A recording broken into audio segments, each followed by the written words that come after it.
Absolutely. So meanwhile, let's pivot over to China. The tensions between our two countries heating up beyond belief. You focus in your column on what the Chinese do at U.S. colleges. They have 400,000 Chinese citizens in our colleges. We just want to educate them and maybe let them understand the greatness of capitalism. How's that going?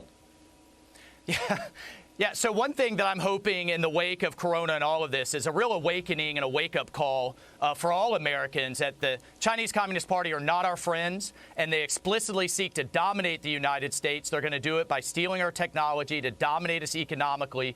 Then before they do militarily, two things they're doing. One is they are flooding our research institutes and our academic institutions with hundreds of thousands of Chinese students.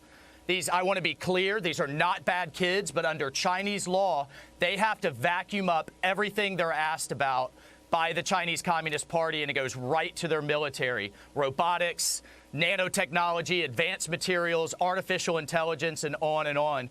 The other piece is they have a recruitment program called the Chinese Talents Program that recruits our professors to vacuum up this research as well and send it over to Beijing.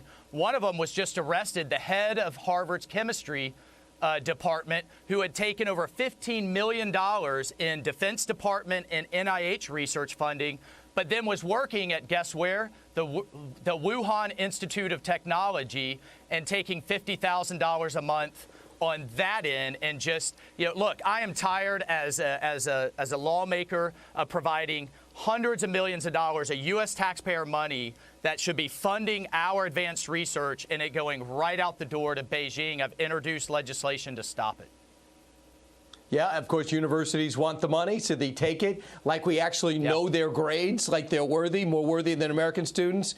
Doubtful in many cases. When are we going to wise up and start getting aggressive? They must be laughing at us at some level, how we continue to play this naive game. But columns like yours can make a difference, especially with your background. Congressman, thanks so much. We'll continue to watch this and pressure this, especially as we try to get back to school in the fall.